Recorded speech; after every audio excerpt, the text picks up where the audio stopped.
Welcome to the first Elevate Market Chat of 2025. In this episode, Shane and I kick it off with a discussion of 2024 and some of our key takeaways, and we'll look at the upcoming year and what we think for market expectations. We've got earnings season just started, so we'll look at that, and then we'll wrap it all up with the latest FOMC meeting and what interest rates look like and what markets might expect there. Thanks for tuning in. Shane, welcome to the new year. How you doing? Hey man, I'm good. Happy New Year to you as well. I'm looking forward to another year of Elevate Market Chats, man. These are fun. I've been doing them for a couple of years now. It seems like pretty consistently, and they're yeah they've been enjoyable.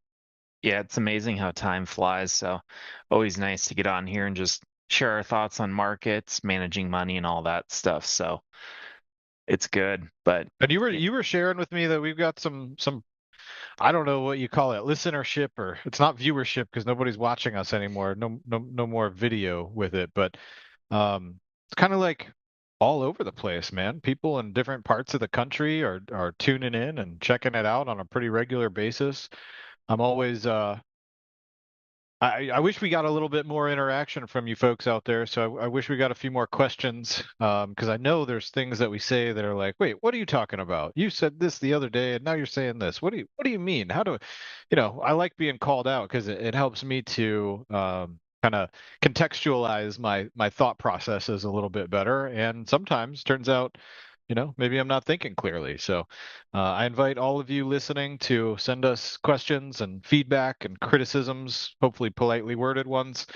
Probably the best way to do that is info@elevatecapitaladvisors.com, or you can go on our website, elevatecapitaladvisors.com, and find a contact form somewhere. But we'd love to hear from you guys, and it gives us a better idea of how to tailor the content as we move on throughout the year. So anyway, with that, let's get on to today's agenda. sounds good. Well, just for those tuning in, today is January 30th, the day of the recording. But, Shane, I thought maybe we just kick it off first with a recap of last year. Just any things that kind of stood out to you. Misses or wins. But then, I thought I would just recap with, so last year it did the S&P 500, if we're looking at that, finished up 23%, right around there. But, if you just look at the last 3 years, 2022 is down about 19%. And then we spent 23 just getting that back. We were up 24%, but losses kind of work adversely against you. So we're now just out of a year that was great, so 23%. But, over the last 3 years, you are only up 23% in the S&P. So, that was a hot year. What do you kind of take away from that year, and what might you think of the year ahead? Yeah, it was a big year on top of a big year, but like you said, if you measure the return from, what do you say, beginning of 2022, the S&P 500 return was up a total of 23%. So 2022 was down 19.5%, and then for 2023 it was up 24%. But really, all that was just getting back those Yeah, losses. So break right. even.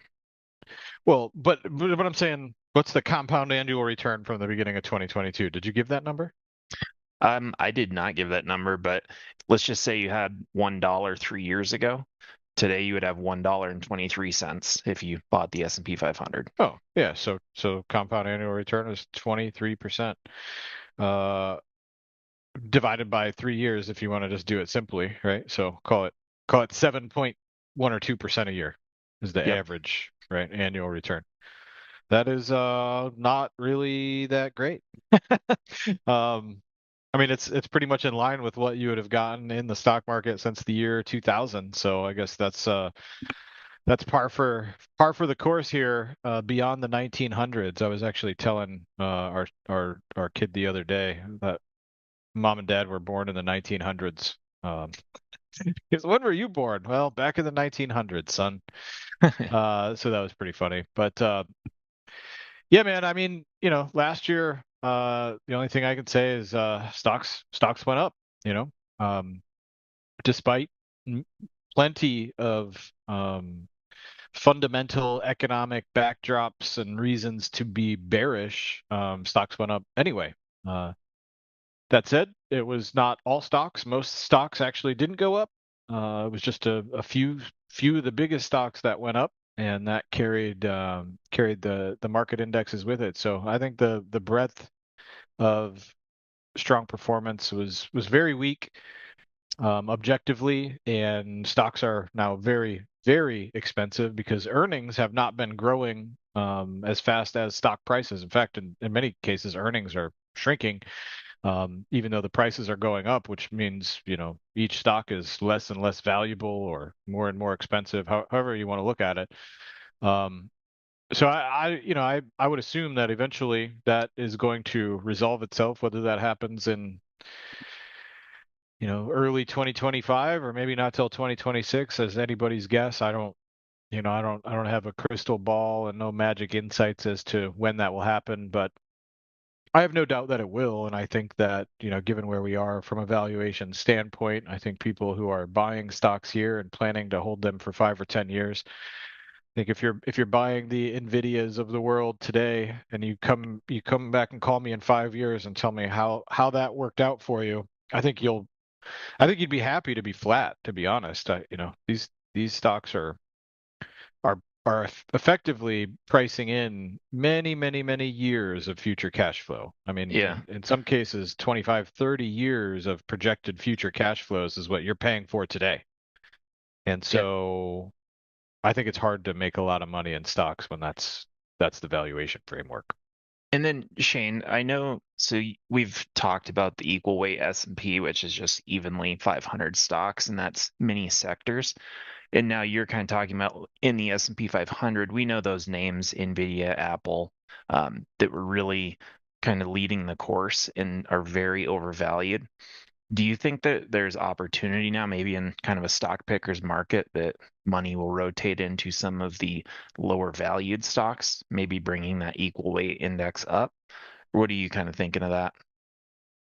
I have my doubts, honestly, about that. I think that's actually been a common investment idea for months now, and it just continues to not work.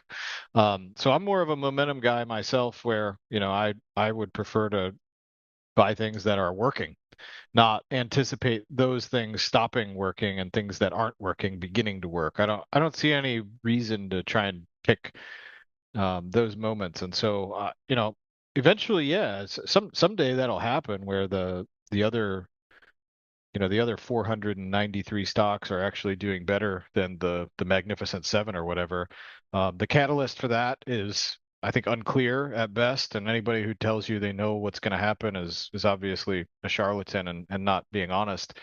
Um, I mean, small caps, if you look at a real long-term history, have done really great. I mean, most businesses in the world are small companies. That's just the way it is. But if you look from, say, the market peak in November of 2021, right before that bear market year of 2022 that you mentioned earlier, the Russell 2000 is down 5.13% from its 2021 peak. So there's another perfect example of paying too much for things is likely to lead to poor returns over the next several years. So people were paying way, way, way too much for the Russell 2000 small cap index back in late 2021. And here we are, 3+ years later, and they're still down 5% from that level. I mean, it's better than being down 33% from that level, like, they were in October of 2023. But they've basically gone nowhere. And where you wanted to be is in the big mega cap stocks that continue to get massive amounts of fund flows or investor flows because they're the biggest. Um, it's a positive feedback cycle, right? It's self-reinforcing and pro-cyclical, all types of different terms you can use to describe it. But until something with that breaks, that's likely what's going to continue happening, is that the people out there who are just passively buying the index without any concern at all for valuation, will continue to drive the biggest names higher as the biggest names get the biggest chunk of those passive flows. But Hmm. someday, I don't know what that day is, but someday those those stocks that are currently the biggest receivers of those passive flows will someday become the biggest sources of those passive flows when all the people start to sell their index funds or begin to take money out of their retirement portfolios to finance their living expenses in retirement. Those will become the biggest sources of cash. And when that happens, look out below, you know? Yeah. I mean, my best estimate of that is just kind of like when I think I think the number of people turning 60 years old per day, I think that peaks in 2030. I think. Don't quote. Somebody can quote me on that. If I'm wrong, send me an email. Tell me what day it actually is. But I haven't looked at the numbers in a while. But I think that's when the baby boomers are finally past the peak of turning age 60, or maybe it was 65. I can't remember. But 2030 is the date I have in my head when more people will be, potentially taking money out of the market rather than putting money into the market. And that could be a major catalyst for when this whole passive investing mania um, stops working Hmm. or works in And reversed, even better, in which case you might want to be heavily short a lot of these names. yeah. And Shane, just back to the original question there and thinking of what we expect this year, I think what I'm hearing from you is there's not any strong conviction of some big banner year. It's kind of a mixed year. Would that be a good summation of what you're thinking? Meh, I mean, you could argue that, but I would go even further and say that I don't find any value in making projections about what a return will be over as short a time period as a year, let alone a day or a week or a month. I mean, it's too short of a time period. I'm more looking at the what are returns likely to be from here for the next 5 years. And history says that if you pay 21, 22, 23 times earnings, which is where we're at right now, for stocks, um, you're likely not to earn any money over the next 5 years. I put this in my commentary last month, but there's a chart that I track from JP Morgan where they plot all of the subsequent 1 year returns and subsequent 5 year returns based on current valuations, and there's a very wide dispersion in the number 1 year out, right? Like, so could be up 30%, could be down 30%, could be anywhere in between, and lots of observations. There's really no I don't know. There's no real pattern, right? It's very busy and noisy. Yeah. But when you go And to the 5 year return number, it's quite obvious that, if you pay this much for stocks 5 years out, there are very, very few observations that have you earning anything north of, say, 2 or 3% a year. So that's where I sit, is like, I don't know what's going to happen over the next 1 year. But over the next 5 years, I'll be shocked if people are happy with the returns they get buying the S at this level. yeah. And I think that's where, when I'm looking at it, the historical average is around 8%. And the best years in the market usually are after a negative year. I don't think that would surprise anyone. And now you're just in this position where the market's had really two really strong years. Looking at this and thinking it's going to be some strong year, unlikely, but it's that long-term forecast, especially when it comes to planning, is you just manage the risk, and sometimes you have a great year, but you just don't want a disastrous year, and everything likely will work out just fine. I think, turning the page to now earning season is here and headlines are hitting, and yeah, the big one has been DeepSeek. I don't know if you followed this, Shane. I am not big on AI. I'm starting to use it and I do really like it. I don't see the big disruption in this tech, but kind of reminds me of when we had the dot-com bust where everything has AI and it's just a reason to buy overvalued companies. What did you think of this? Was it something you considered seriously, or what are your thoughts? Oh boy. Well, I think we're still in the very, very early stages of digesting what we learned from the Chinese DeepSeek um, AI. technology. Trying to choose my words carefully here so I don't lose people, but um, there's plenty of debate over whether what they said was true and whether or not if what they said they were capable of doing was true, whether that's good or bad um, for AI stocks in general.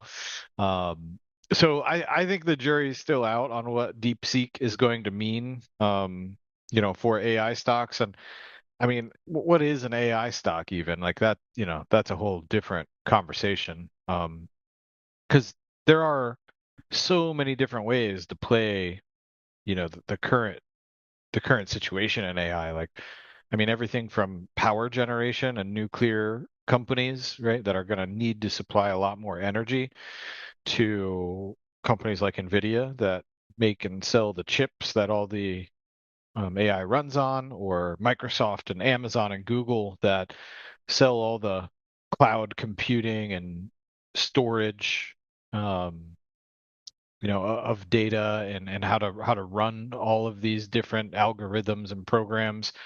You've got memory companies where Western Digital and Seagate Technologies and Micron, they're the ones who are going to provide all the memory capacity for these data centers.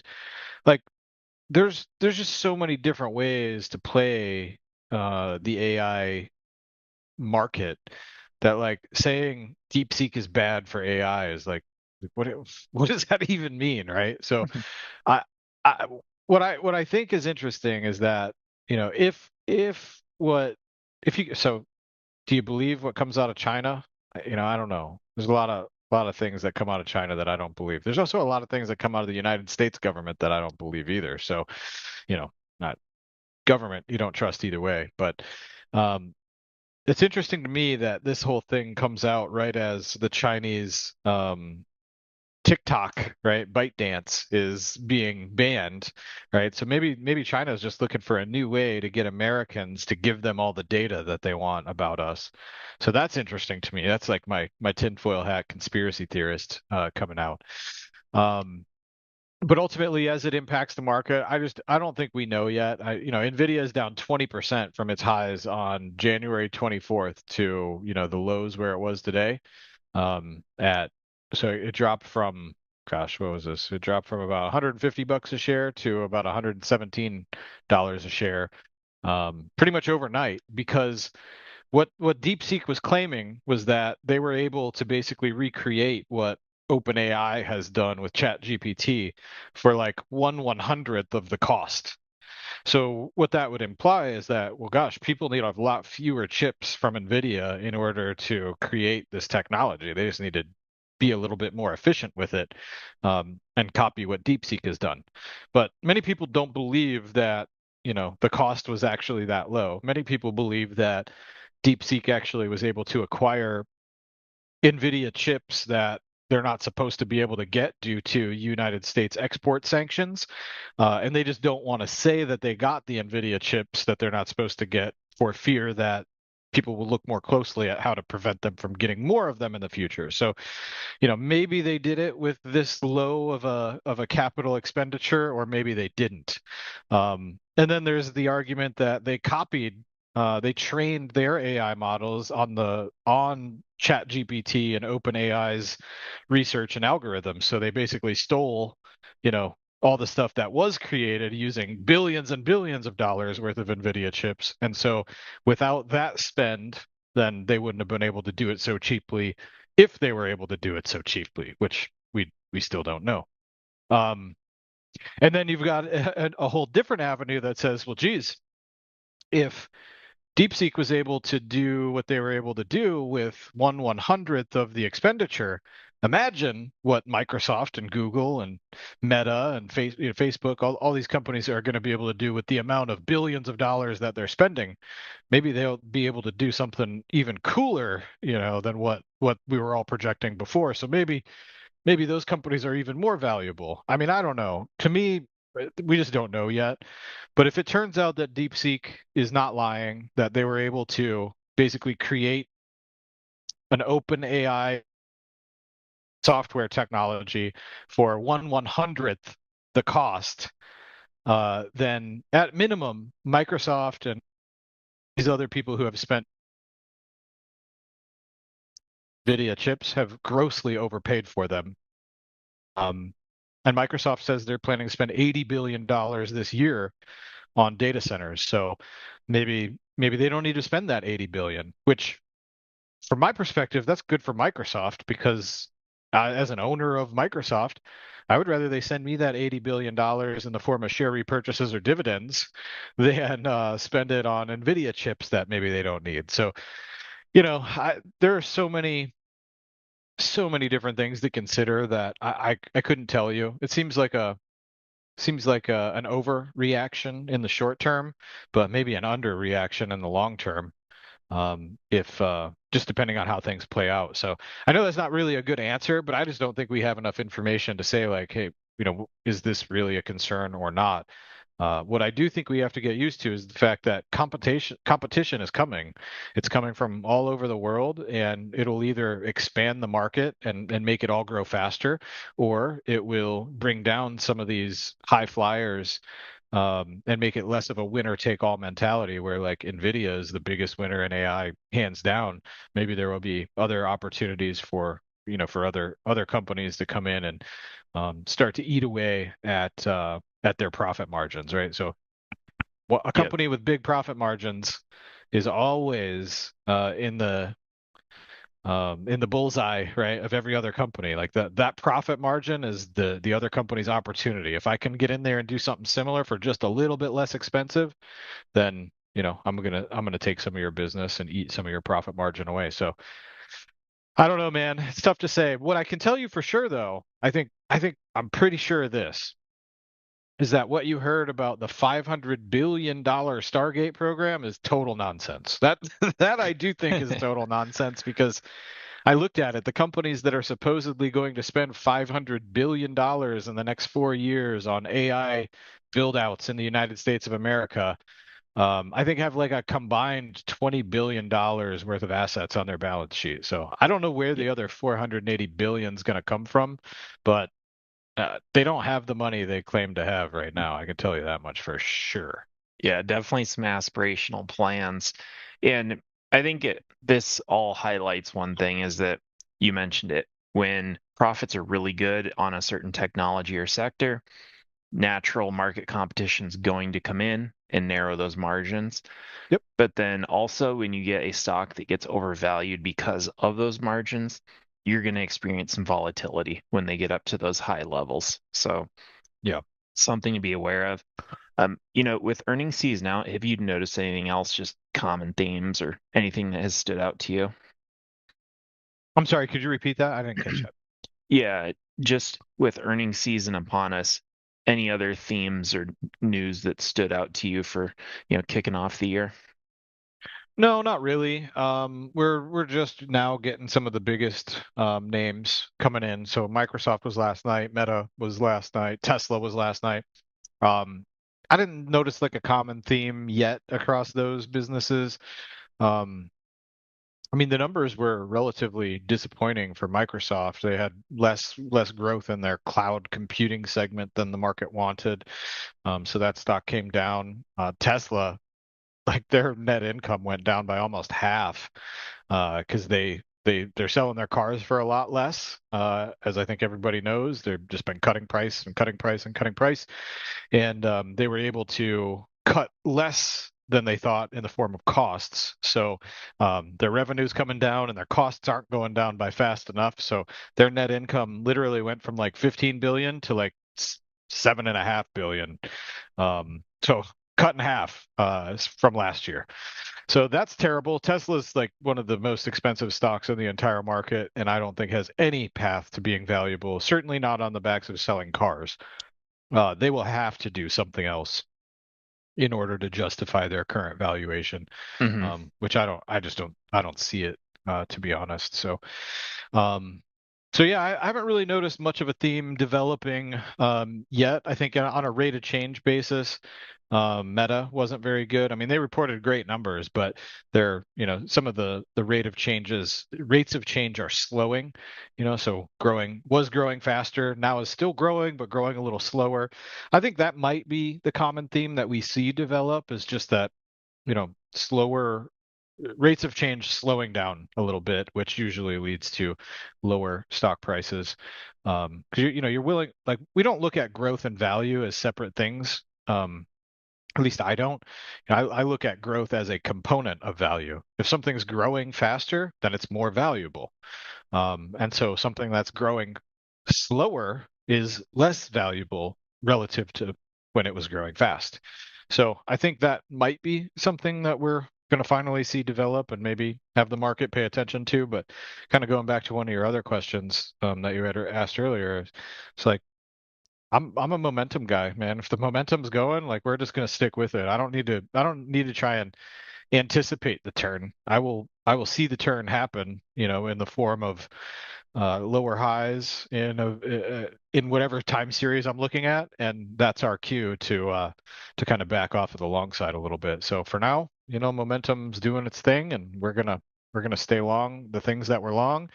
We're always looking for new ways to allocate new capital. So there's a little bit of hype and excitement around the new administration in office, and momentum can carry these things further than anybody thinks possible. So they've Hmm. been fundamentally overvalued for a long time, and the market does not care. So Yeah. so And forget about it.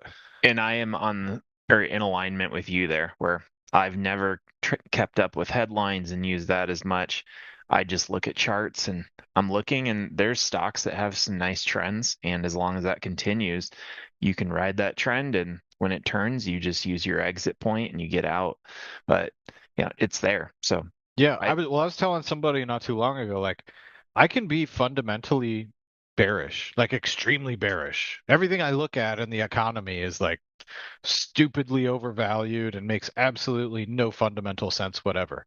So I can be very bearish in a fundamental sense, but also like irresponsibly long stocks in my investment portfolio. Like it's possible to have both of those at the same time. Like I'm very bearish and I am not as optimistic.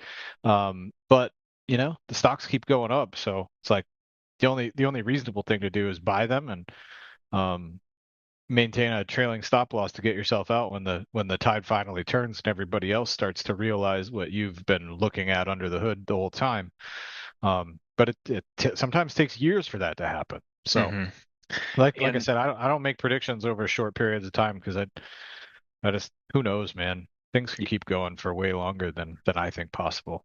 yeah, and I think, to wrap it up, the one last thing here, and a big driver of all of that was the Fed. So the Fed was raising rates there for a while, kind of pulled back a little bit, and now just this last Wednesday, or so yesterday, we had the FOMC meeting and they held rates steady. It looks like the yield curve is no longer inverted.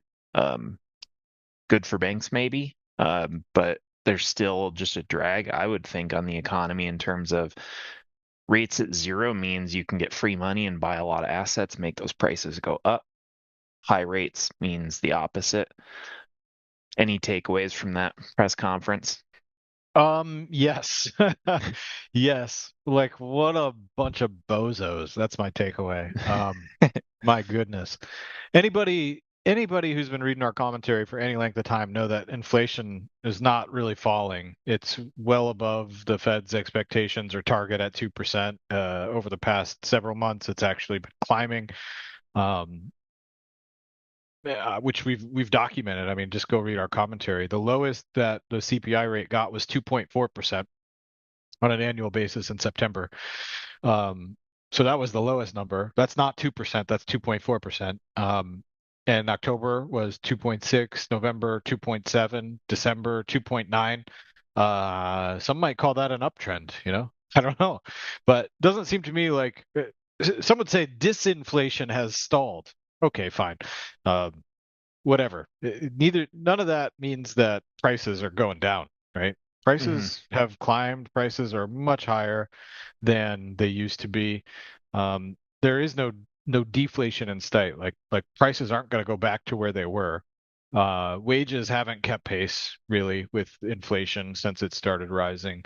I mean, anybody who exists in this country and has to buy things or pay for services, they know that inflation is not tame. It's not under control by any stretch of the imagination. So the idea that the Fed was going to keep cutting rates, the fact that they cut rates at all over the past, what, I guess since September. I mean, literally, they've cut rates for the first time in September. Since then, they've cut 100 basis points, 1% off of their overnight lending rate.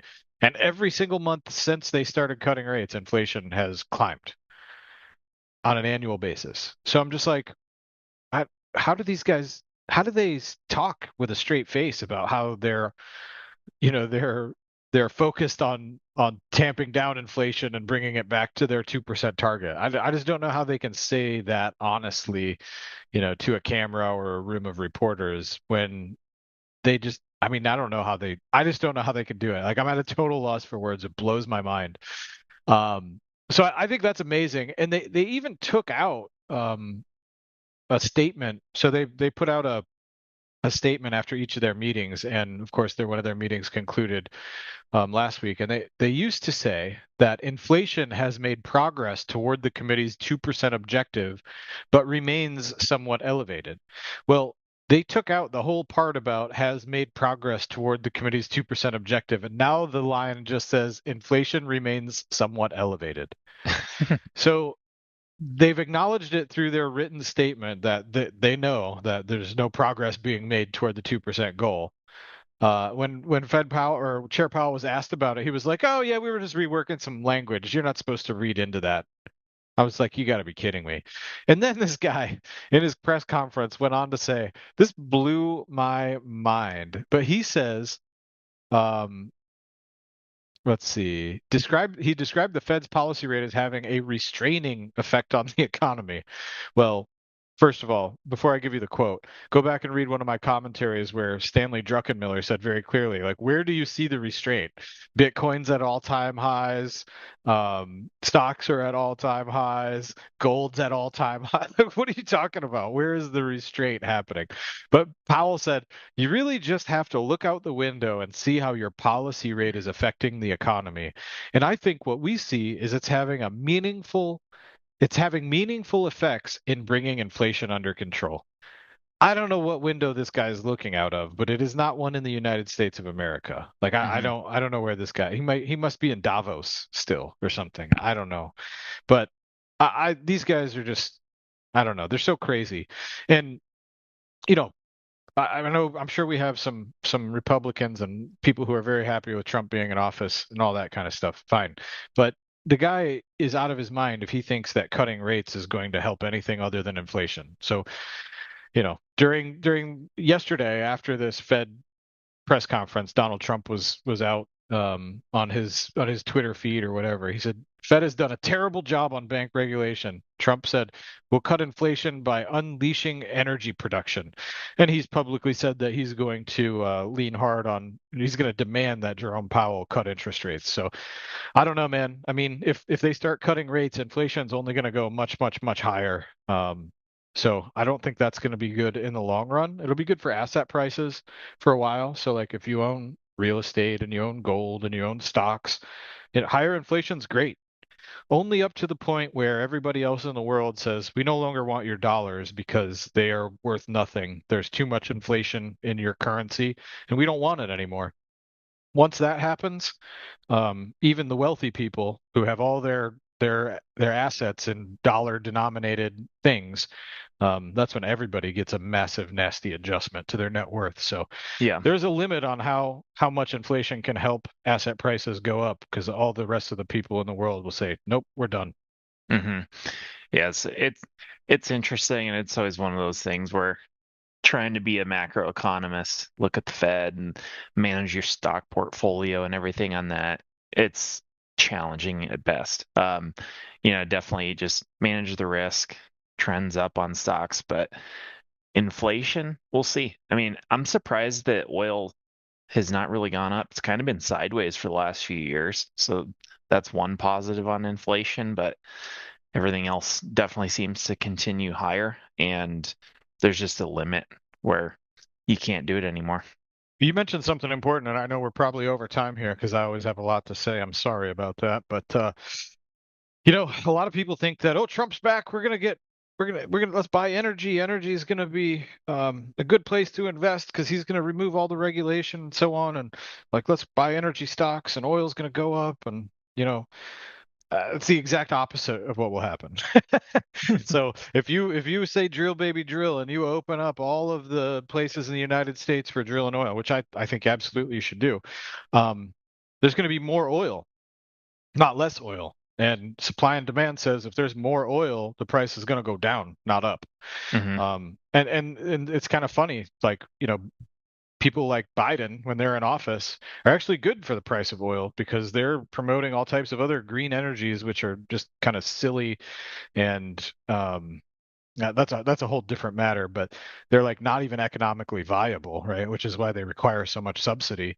But it also constrains the amount of oil that gets produced, which keeps the price, artificially higher. So it's kind of most people look at that and they reach the exact opposite conclusion of what's likely to happen as a result. So if Trump really is able to deregulate the oil industry and drill baby drill, you should look for oil prices to fall, not rise. Um, the one caveat to that is he did say he was going to finally replenish the strategic oil petroleum reserves, which are like way, way, way low compared to history.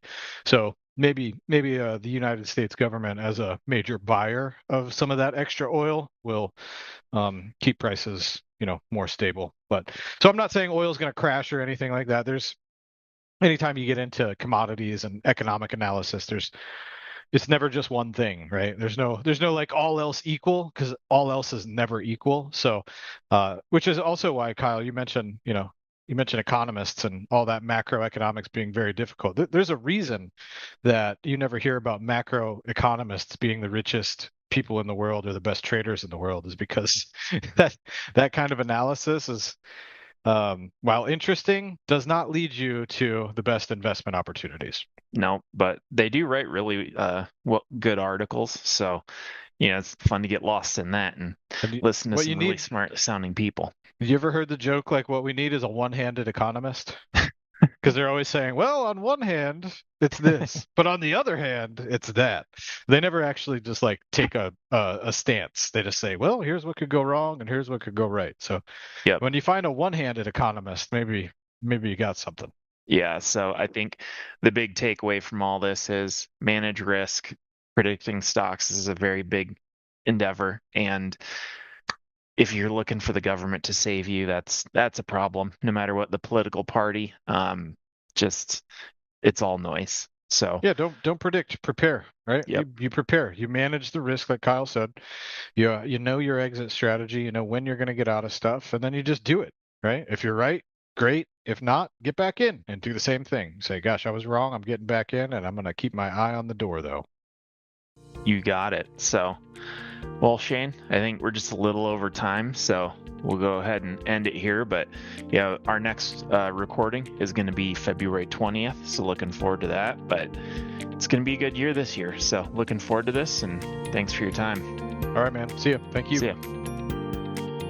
Special thanks to our audio engineer, Stephen Crowley, for mixing this episode. This podcast expresses the views of Shane and I as the date indicated and are subject to change without notice. Elevate Capital Advisors has no duty or obligation to update information included. All information is for educational purposes only. Certain information concerning economic trends and performance is based on information from sources deemed to be reliable and has not been independently verified for accuracy. Wherever there exists potential for profit, there's also the risk of loss. This podcast may not be copied, reproduced, posted in whole or in part in any form without prior written consent from Elevate.